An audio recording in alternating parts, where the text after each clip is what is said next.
Many years ago, before some of the young people in the village were even born, there lived a man whose name alone could scatter a gathering and whose presence could change the mood of a whole community. His real name was rarely used because nobody wanted to call trouble with their mouth, as they believed calling it too often attracted quarrel. So, over time, the village gave him a name that suited him better. They called him Dede Nsobu. Others, especially the elders who were tired of his ways, called him Obatosu, the man who never agreed with anybody, even when agreement would save his life. From childhood, Dede Nsobu showed signs that he was not like other people. When children gathered to play, Dede Nsobu always wanted to be the leader. Even when nobody chose him, if the children agreed to play football, Dede Nsobu would insist they should wrestle.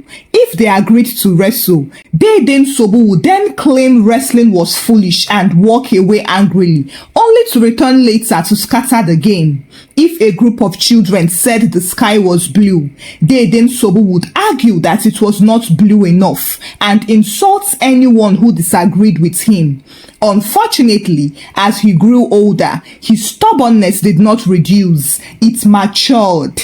During village meetings, when elders sat in a circle under the big mango tree to discuss matters affecting everyone, Dede always arrived late, not because he was busy, but because he liked attention. He would walk in loudly, greet nobody properly, sit down heavily, and then wait for his moments. If the elders started discussing farming, Dede Nsobu would argue about land boundaries. If they were discussing land boundaries, Dede Nsobu would accuse someone of witchcraft. If the meeting ended peacefully, Dede would reopen the discussion with a careless statement that sent tempers rising again.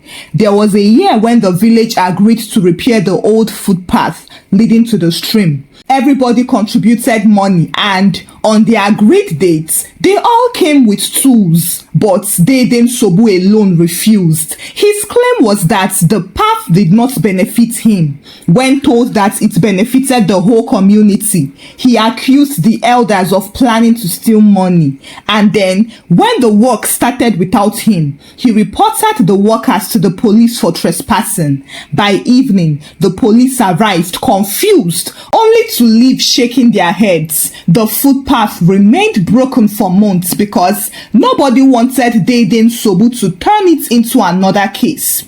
See, Dede Nsobu had a special talent for turning small matters into big ones. If a goat entered his compound, he would demand compensation. If the owner apologized, Dede Nsobu would demand witnesses. If witnesses arrived, Dede Nsobu would accuse them of lying. Even after the matter was settled, Dede would reopen it weeks later. So, people quickly learned that the easiest way to survive was to avoid him completely. When he was due to get married, marriage came and went around him, but it never stayed. Women came into his life with hope, believing time would soften him, but time only sharpened him. Dede argued with his wives the same way he argued with elders. If the food was hot, he would complain. If it was cold, he would accuse them of disrespect. If it was perfect, he would then suspect poison. As such, no woman lasted long with him. Some left quietly, some left crying, while some left running. Well, Dede Nsobu never blamed himself. He blamed the women, society, destiny, and sometimes even the ancestors. Eventually, he decided to move to the city and the village breathed freely. But that peace did not last fully because Dede returned every month like a reminder that some storms never retire. Every first day of the month, people adjusted their lives. Mothers would warn their children not to wander carelessly. Youths always avoided drinking joints where arguments could start, and the men avoided unnecessary discussions. From the 1st of each month until the 5th of that month, the village entered what people secretly called Dede Nsobu season. If Dede Nsobu greeted you, nobody needed to tell you to answer politely but briefly. If If he asks you a question, you need no one to tell you to answer carefully, choosing your words like someone defusing a bomb. People preferred to look foolish than to step on his toes. During those days, anything could become a fight. A casual greeting could turn into an insult. A borrowed bucket could become a police matter. Once during a funeral, Dede Nsogbu accused the drummers of playing too loudly and disrespecting the dead. When told that it was tradition, he accused the elders of hiding behind tradition to make noise. The burial ended with shouting instead of prayers. Another time, during a naming ceremony, Dede Nsogbu quarreled with the priest over the pronunciation of the baby's name. When the priest laughed it off, Dede accused him of mocking his lineage. Well, that naming ceremony ended early. The baby slept peacefully, unaware that his first public event had collapsed because of one man's mouth. But despite all this, Dede was unapologetic. He liked being feared. Fear fed him. When people avoided him, he walked taller. When people whispered, he smiled. To him, peace was boring. Harmony annoyed him and silence irritated him. Some people, mostly elders and friends who grew up with him, tried to advise him. Even enemies begged him to rest. Dede Nsogbu, calm down. You can't fight everyone, they said. No one knows tomorrow, some people reminded him. But Dede laughed at them all. Tomorrow fears me, he said. See, even in my next life, I will not be a coward. Even my corpse will not agree. Well, after that, nobody advised him again until the day a stubborn sickness decided to visit him. When news first reached the village that Dede Nsogbu was sick, many people laughed and shook their heads. Some said it was a lie. Others said the sickness had mistaken address. How could sickness choose a man who never agreed with anything, not even fate? As expected, at first, Dede Nsogbu refused to accept it. He called it tiredness or stress. He even called it jealousy from enemies who did not want him to succeed in the city. When his body began to betray him properly, he accused his body of being weak. He said a strong spirit should not listen to the flesh. And then, the day he finally agreed to go to the hospital, drama followed him inside like a loyal friend. The first doctor greeted him politely and asked simple questions, but Dede Nsogbu did not answer simply. If the doctor asked where the pain was, Dede replied with a long speech about how doctors always exaggerated sickness. When the doctor suggested tests, Dede Nsogbu accused him of looking for money. Then, when the doctor wrote prescriptions, Dede Nsogbu tore the paper into two and asked who confirmed that the drugs worked. He rejected that hospital and went to the second one. There, the nurses tried harder. They smiled and explained. They even begged him to calm down, but Dede Nsogbu accused one nurse of touching him wrongly while checking his blood pressure. He accused another one of pressing the injection too hard. When the drip was moving too slowly, he shouted. When it flowed faster, he shouted even louder. It was so bad that the patients in nearby beds began to complain. This man will not allow us rest, though, someone muttered. Unfortunately, Dede Nsogbu heard it and shouted, "Did you pay for this bed too? If you don't like noise, go home and die quietly." The nurses exchanged looks. Well, that hospital rejected Dede Nsogbu before he rejected them. The third hospital came with better equipment and bigger bills. Dede Nsogbu liked that one, not because he trusted them, but because the price made him feel important. He selected doctors the way a king selected servants. He rejected young doctors and insulted female doctors. He only listened briefly to old doctors, and even then, he still argued. If one doctor said the sickness was serious, Dede Nsogbu accused him of fear-mongering.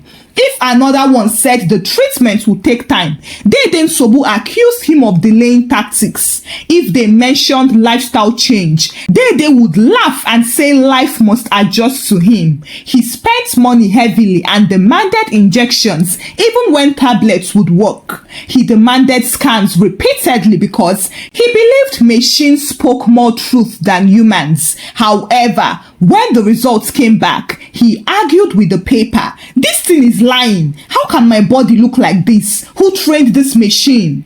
One day, a nurse calmly said, "Sir, please cooperate." But Dede Nsogbu replied, "Cooperate with who? Am I a criminal?" That nurse requested for her transfer immediately.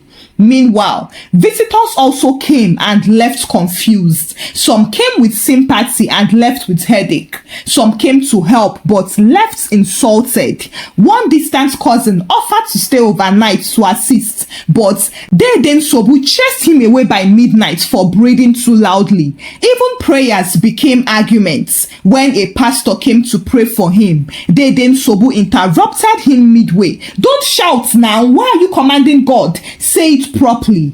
The pastor finished the prayer quickly and never returned.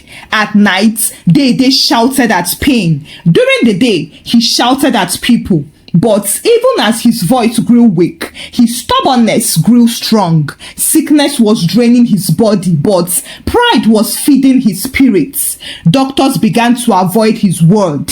Nurses entered with fear. The cleaners passed by quickly. Even the sickness itself became confused. And then one night, after another argument with a doctor, Dede lay quietly for the first time. His breathing was heavy as he stared at the ceiling. For once, he could not argue with the darkness or insult the silence. And in the morning, the machine spoke in his place. Dede Nsogbu Obatosu had died. There was no more shouting, no more arguments or insults, just silence. When the news reached the village, everyone paused. Some crossed themselves, some shook their heads slowly, some whispered, "So, even Dede Nsogbu can die." But they did nothing more and went on about their lives. Until when news came again that Dede Nsogbu is coming home. People did not ask how or ask when. Coming home meant burial. Burial meant gathering, and unfortunately, gathering for Dede Nsogbu meant trouble, even if the owner of that trouble was no longer breathing. Preparations for his burial began slowly and carefully, like where people were handling a dangerous project. Even those who hated Dede wanted to see him buried properly, not because they loved him, but because unfinished trouble was worse than finished trouble. Nobody volunteered eagerly or rushed to do anything.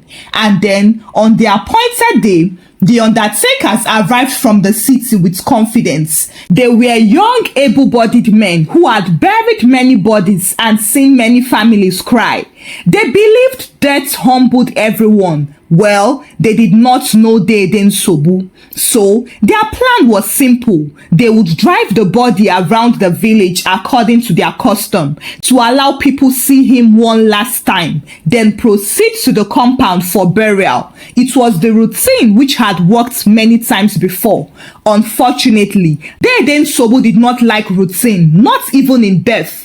As the van entered the village road, the engine coughed once and the driver slowed down. "Bad fuel," he muttered. The villagers exchanged looks but said nothing. They reached the first junction where the diversion should begin, and the driver turned the steering slightly, but the engine died.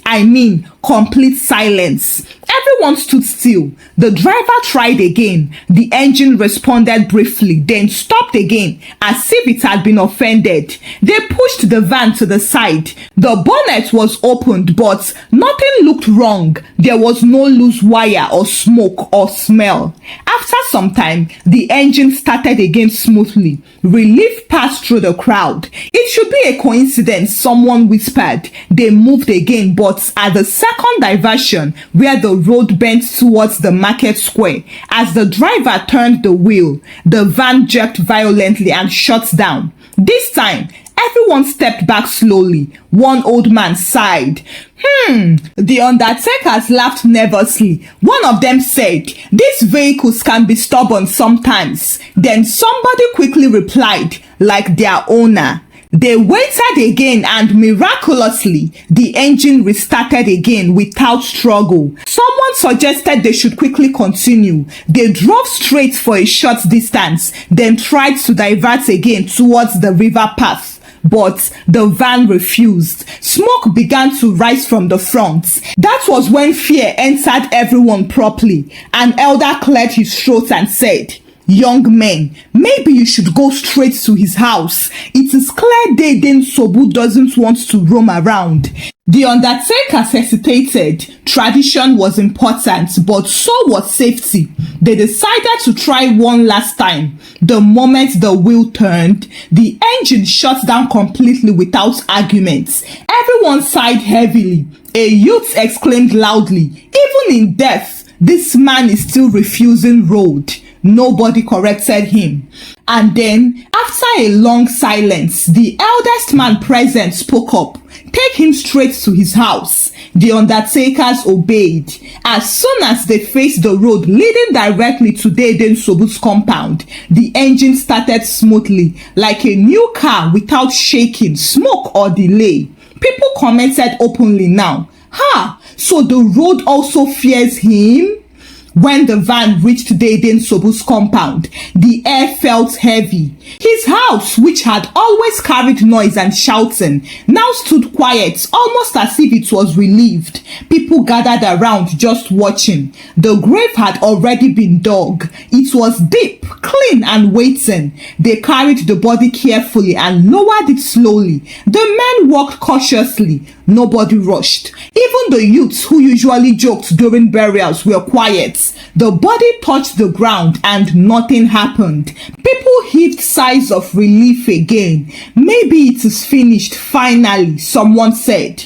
Then they began to pour sand. However, immediately the first shovel of sand entered the grave, the sand disappeared. People frowned. The second shovel went in next, but the sand sank as if it was swallowed. The third entered and the same thing happened. Someone laughed nervously. "Maybe the grave is too deep."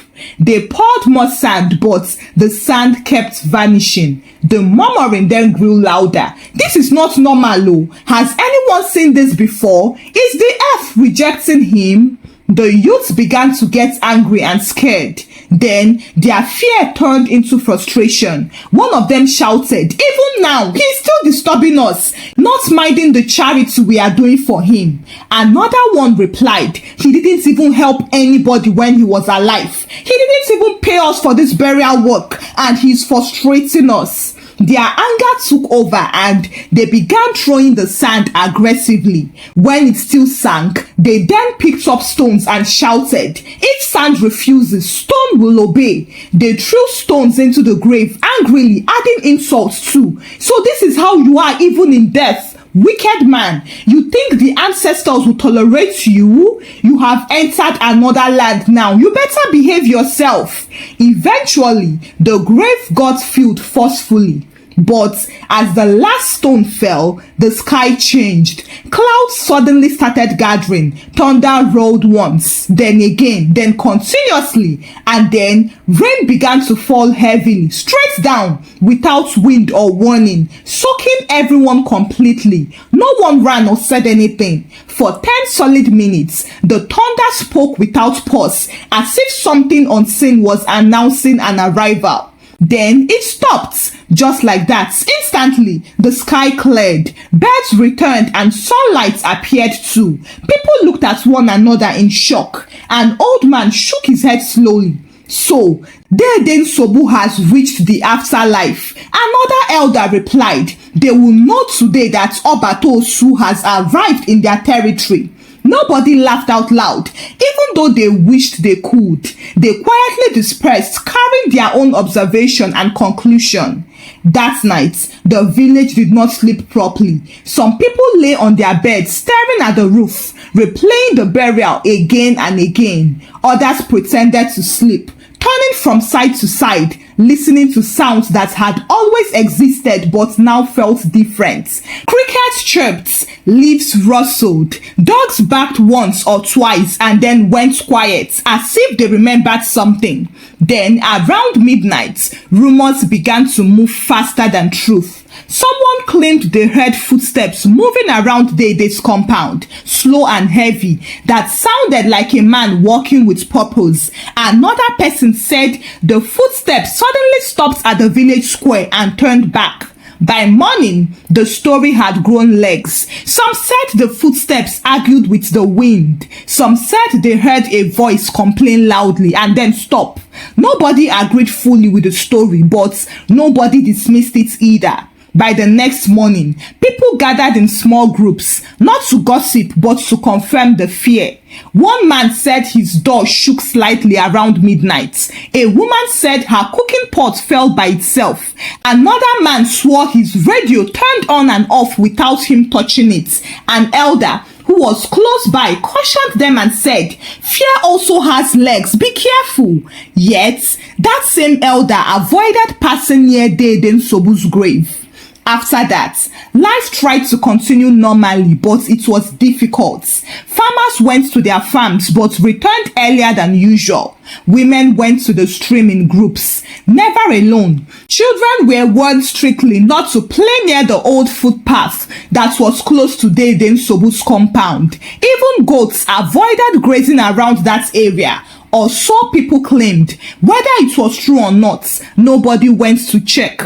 And then, a week later, the youths who had thrown stones into the grave began to complain. One of them said his body felt heavy whenever he slept. Another one said he dreamt of arguing all night without seeing who he argued with. The third said he woke up angry every morning for no reason and fought his wife twice in 1 week. They secretly met and wondered aloud if they had offended something. An elder laughed dryly. "You were angry, not cursed. But anger is also a curse." As such, sacrifices were suggested, not because anyone was sure, but because certainty had even left the village. One evening, they poured palm wine quietly without drums or announcements. They just murmured words, asking for peace, asking for forgiveness, and asking that trouble should not remain after burial. Nobody mentioned Dede Nsobu's name loudly. They only spoke around it, the way people speak around fire. For a very long time, Dede Nsobu's house became the quietest place in the village. Not because people respected it, but because nobody wanted to inherit trouble. Relatives avoided claiming it. They argued over farmland far away, but never mentioned that house. It stood there like a paused sentence. There was a day when a stranger passing through the village casually asked, "Who lived in that house?" The people looked at one another in shock. Someone finally replied, "A man." That was all. At village meetings, arguments reduced, not because people suddenly became saints, but because nobody wanted to remind the ground of how much it could swallow. Whenever discussions became heated, someone would cough and say, "Let us calm down." And everyone calmed down immediately. Children began to hear stories that were more like warnings. Don't behave like Dede Nsobu. Don't argue with everybody. Peace is better than pride. Unconsciously, Dede Nsobu's name became a plague. Years passed. Yet, whenever thunder rolled, someone would pause and look towards the old compound unconsciously, then laugh nervously and continue what they were doing. One evening, an old woman summarized it best while roasting corn by the roadside. She said, "That man didn't change in life. Worse still, death did not change him either. It only relocated him." The woman seated beside her nodded. "At least now he's no longer our problem." The old woman shook her head slowly. "Maybe not, but he taught us something." "What?" the woman asked. The old woman sighed and said, "He taught us that stubbornness and anger do not die when the body dies. They are strong vices that can destroy even in death." From then on, the village never performed another burial the same way again. They made sure to pour sand gently, speak carefully, and respect the dead. And then slowly, very slowly, peace returned to their village. However, behind them, Dede Nsobu's grave remained still and his name continued to walk. Besties, Happy New Year to us. We made it into 2026. That is a big congratulations to us. I pray that 2026 be that year of rest for us. God's grace will supersede our efforts. We won't need to lose our flesh to get what we want. This year will be a year of wayo, and it will be our best year yet. But while at it, please, let's not be Dede Nsobu to our family and friends. It doesn't pay to be troublesome and stubborn. Remember, our watchword this year is Nwayo. We will be peaceful and peace will be our portion. We will win silently and be free of regrets. Let's lift up our glasses to a new adventure in 2026. Besties, let's do this again. We will make 2026 worthwhile, full of fun, laughter, lessons, and sweet bond. Happy New Year, besties. I'll see you in the next story. Bye.